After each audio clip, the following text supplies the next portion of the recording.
Mr. and Mrs. North, starring Barbara Britton and Richard Denning.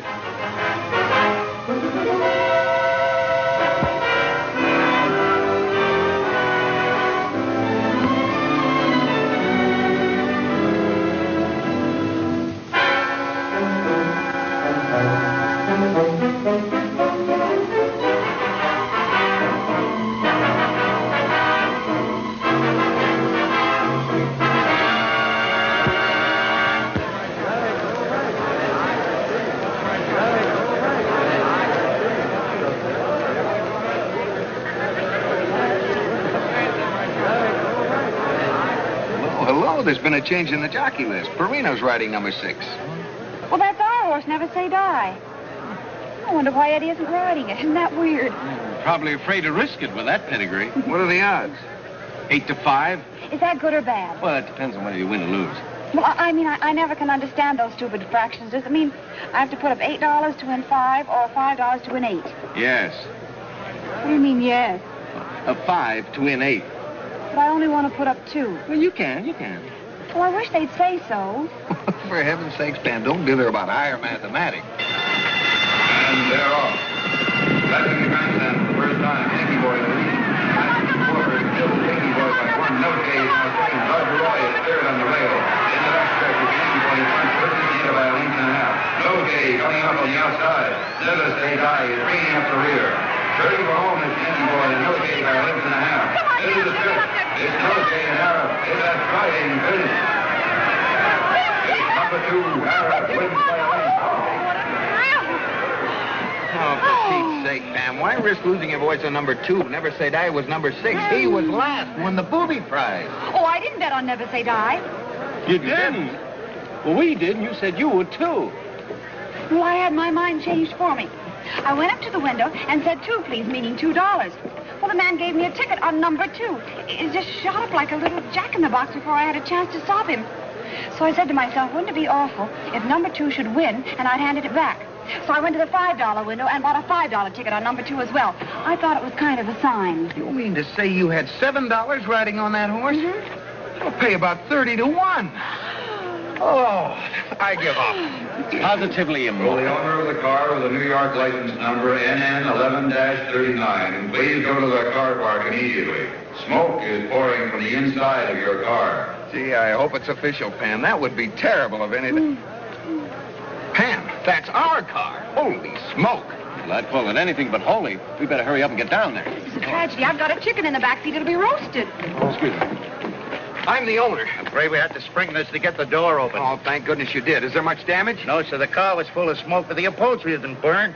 It was these rags that were smoldering. There was a cigar on top of them. Well, that's strange. I don't smoke cigars. And there certainly were no rags in there.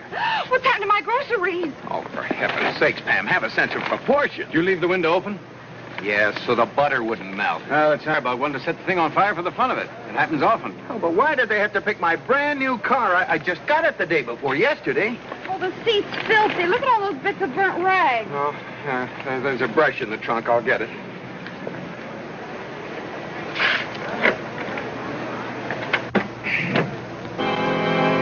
Bill. Come here. What is it, darling? Don't look, Pam. Oh, horrible. I'm Lieutenant Wagon, homicide. I'll take charge. Yes, sir. He was dead before he was put in your car. Literally bludgeoned to death. I wonder if someone tried a little cremation. Excuse me, Lieutenant, but I think I know who that corpse is. Who? Eddie Mears, the jockey. Eddie Mears. Never Say Die. No wonder he didn't ride him just now. Is he married? Yes, sir, to a trapeze artist. Zelma Svensson, she used to call herself. Bill, is there anything I can do to help? Would you like me to break the news to the poor man's widow? No. This is one case, Mrs. North, that I'm going to solve without your help. With your permission, I'll call on Zelma Svensson myself.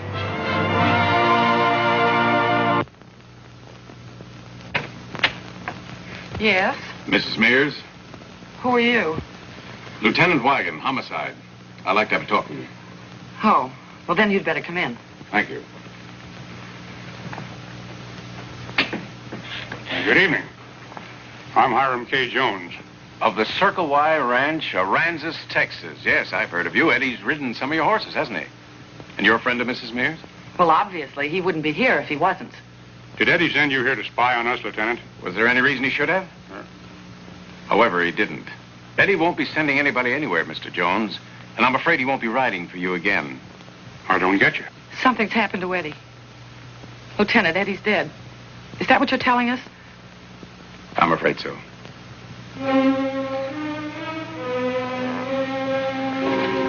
I'm sorry to be the bearer of such bad news, Mrs. Mears.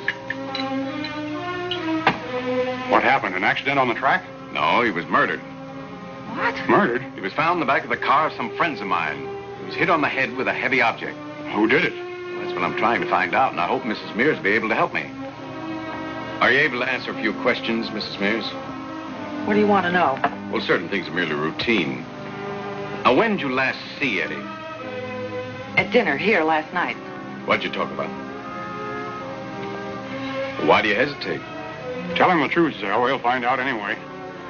Well, I asked him for a divorce. Hiram and I wanted to get married. What was his reaction? He said he'd think about it.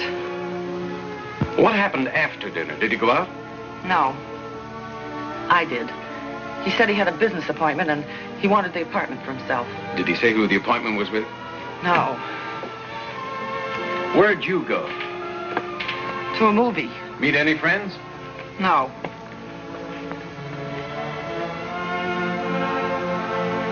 I gather you didn't see Eddie then when you got home from the movies. He wasn't here.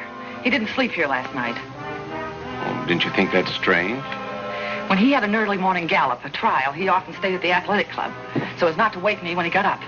I presumed that's where he was. Mrs. Mears, the medical reports say that your husband was killed between 8 and 9 last night. Now, apparently, since you haven't got an alibi, I must warn you that you're in a pretty difficult spot. Are you accusing Mrs. Mears of murdering Eddie? I'm accusing no one at this stage of the proceedings. Now, Mrs. Mears, would you be kind enough to tell me where you keep your car? Right here in the village.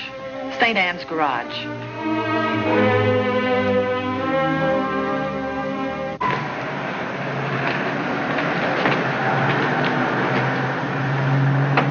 Evening, Mrs. North. Hello, Peachy. Mr. North? Hello, Miss Peachy. Will you be using the car again tonight, sir? I shall put her upstairs. No, just leave her here. This window's been sprung. I'll have to take it down in the morning and get it fixed. Have an accident? You could call it that. I've never seen it failed. You christened a new car the first week you get it.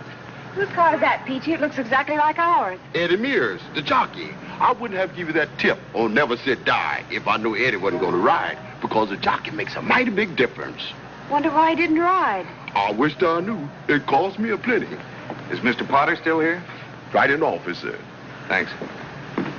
Didn't seem to know anything about it. Evidently, the evening papers haven't got the news yet. Well, Bill said they were keeping it out until the morning edition. This is Eddie Mears, isn't it? Yes, to my pal, Len Potter. Your pal, Eddie Mears.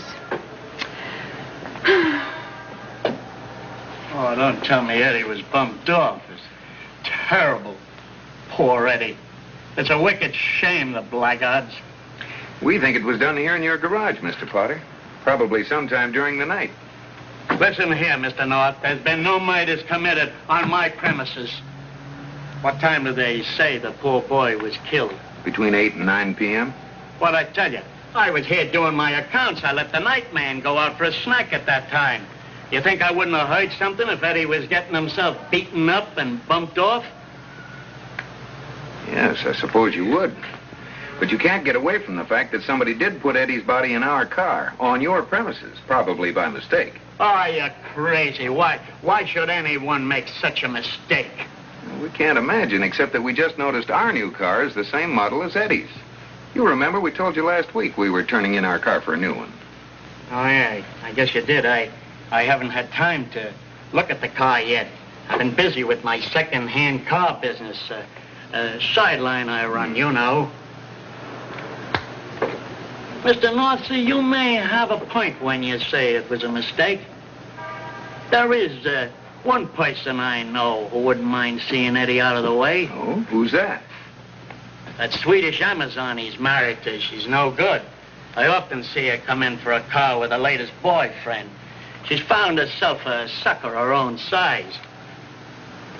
Hey, maybe the three of them had a showdown. Maybe she rubbed Eddie out. And then put the body in our car, mistaking it for her own. Yeah, that's what I mean. Planned to get rid of the corpse later. But, Mr. Potter, that doesn't make sense. She, of all people, would know her own car. Yeah. Yeah, but supposing it happened in her apartment. Supposing she gave the boyfriend the dirty work of bringing the body down here and hiding it away in Eddie's car. Suppose he got flustered and mixed up the cars. It's a very ingenious theory, Mr. Potter.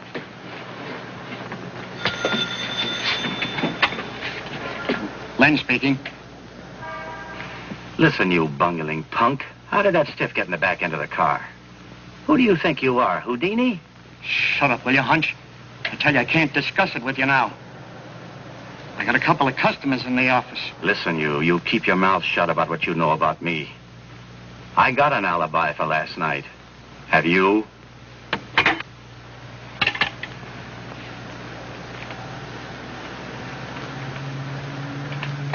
Sorry for the interruption. Some customers are frozen limits. Fuss about this and that. Oh, about my car, Mr. Potter. I'd like to have it thoroughly cleaned inside and out.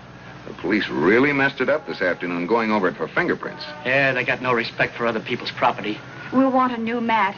The present one has a cigar hole the size of a dinner plate. Yeah, I'll take care of it, and I'm sorry about all of this. And mark my words, the question is, find the lady. And when you do, I'll bet my last dollar it turns out to be that double-crossing wife of Eddie's.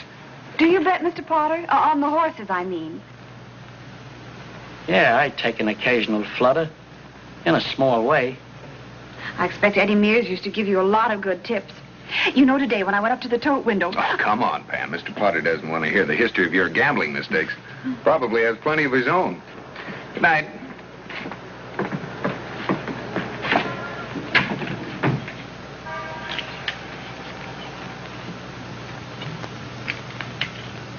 Tell me, Mrs. Mears, did Eddie do any gambling on the side? No. He said he was paid to ride the horses, not play them. Did you approve of that? Well, I thought when he had a sure thing, he might have tipped me off, but he wouldn't. He gave them to acquaintances, never to me. He said it wasn't ethical. I gather from your tone you thought that narrow-minded. Hey, that's a pretty good-looking ornament. One of Eddie's prizes? It was a tribute from his fellow jockeys when he rode his 500th winner. Well, what's this? This broken piece here. Well, that must be the whip, I suppose. Yes. When this happened, the break, I mean. As a matter of fact, last night. I'd forgotten all about it. Last night? Tell me. When I came home from the movies, it was lying on the floor. In what position? Show me, please.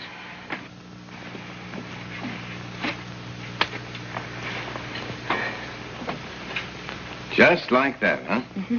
Well, didn't you think it strange? Frankly, Lieutenant, I had other things on my mind last night. Such as?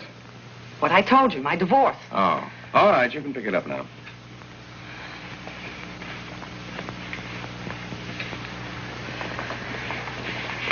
I see you had no difficulty lifting it. Well, that's pretty heavy for a woman. Those circus muscles evidently haven't grown flabby. If you're trying to infer that I hit Eddie with that, I tell you I didn't. Lieutenant, you're exceeding your duty. Don't you say another word, honey, until you see my lawyer. I'll get that, Mrs. Mears. Hello? Oh, Jerry, you just caught me in time. I was going to take a stroll down to your garage. Oh, well, I'm glad I caught you because there's something you ought to know. We think the garage owner, Potter, behaved very strangely. We got the impression that he knew all the time that Eddie'd been killed, though he pretended to be shocked. What gave you that idea?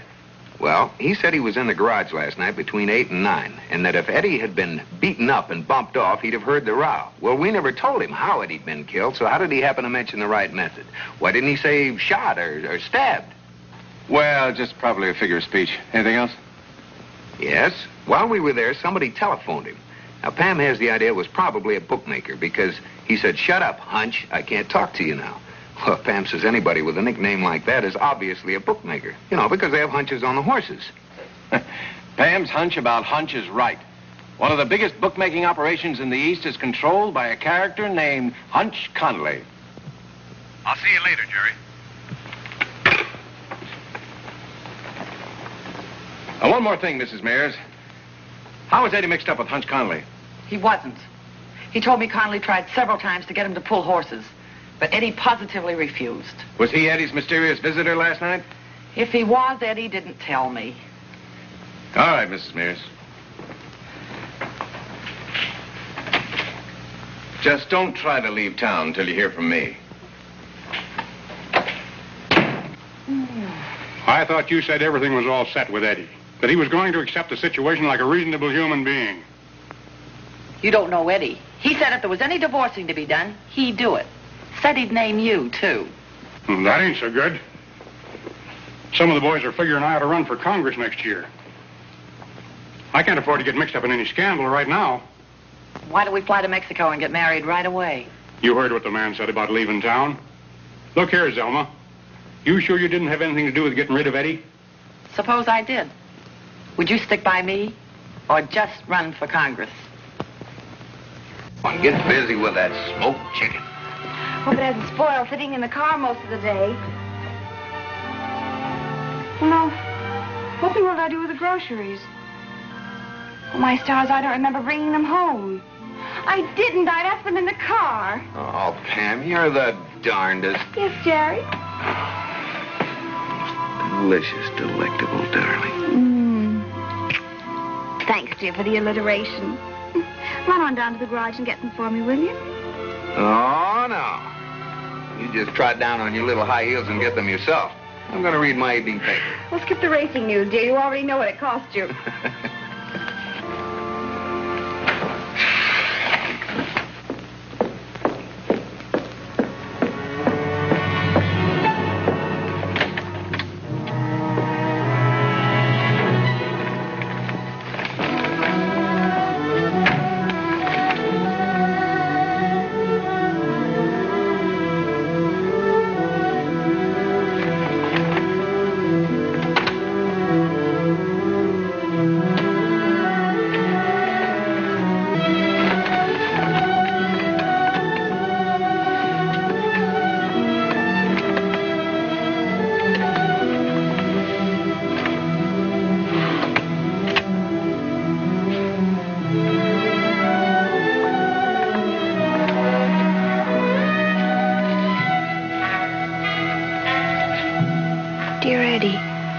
Your apartment at 8 tonight alone. I want to ask you a little favor.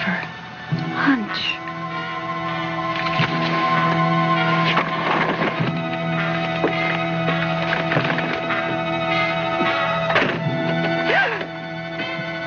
What are you doing in that car, lady? I made a mistake. A mistake this car is just like mine. You better come and tell that fairy tale to the boss, lady. Get going.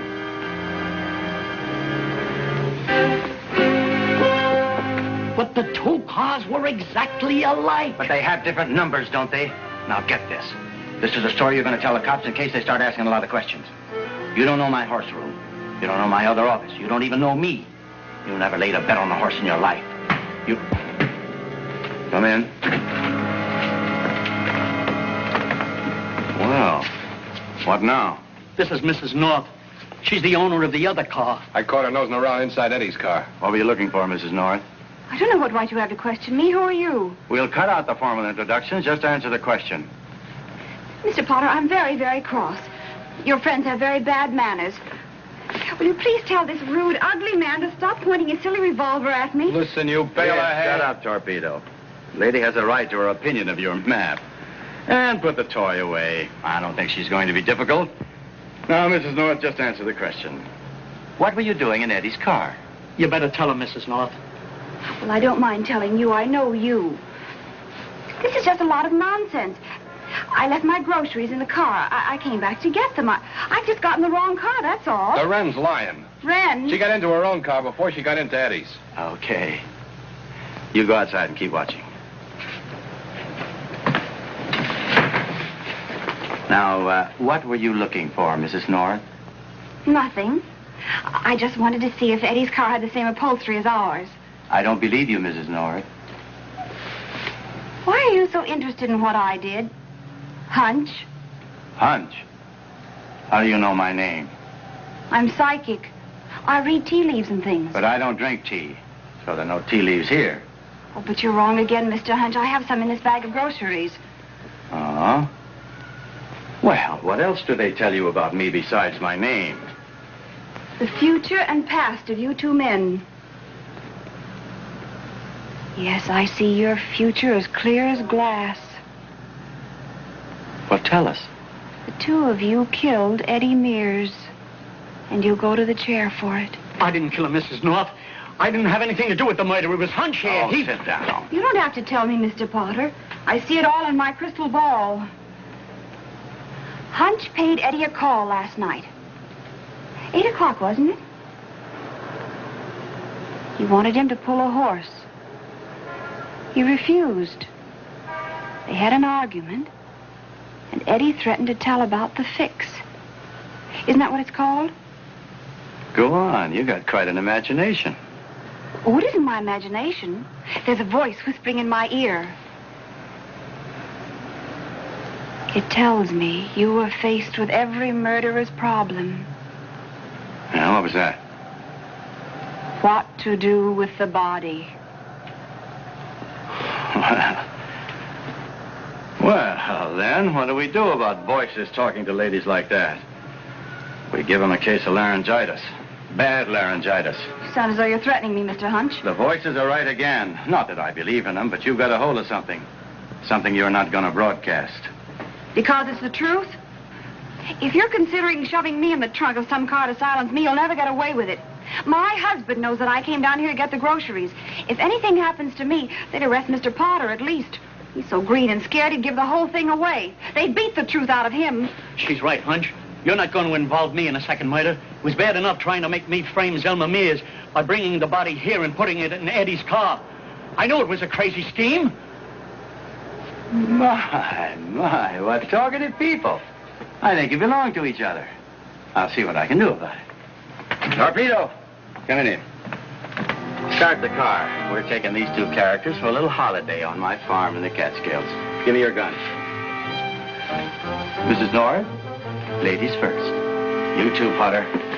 Hunch, what are you going to do to us? Do? You surprise me. Now, shut up. Come on. Hunch!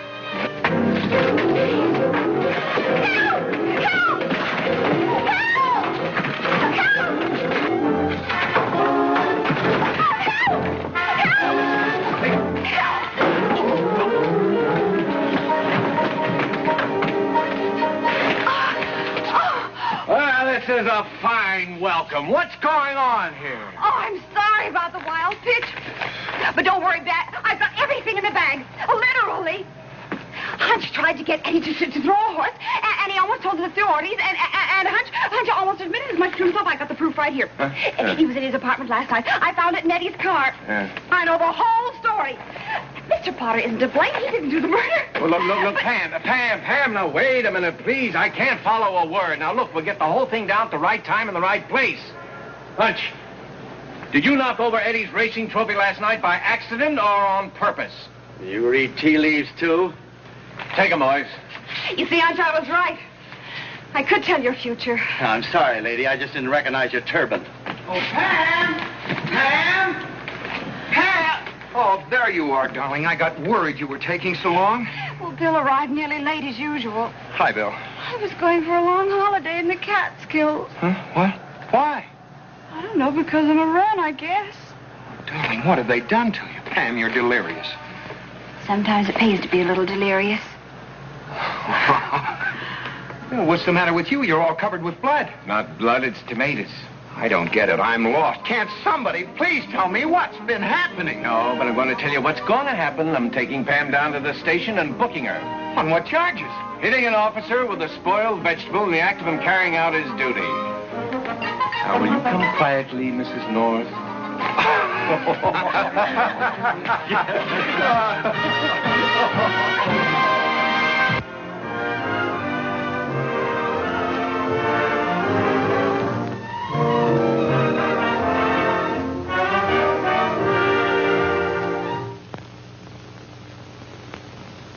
Mr. and Mrs. North is directed by Ralph Francis Murphy. A John W. Loveton production. Produced by Federal Telefilms. Starring Barbara Britton and Richard Denning, featuring Francis DeSale.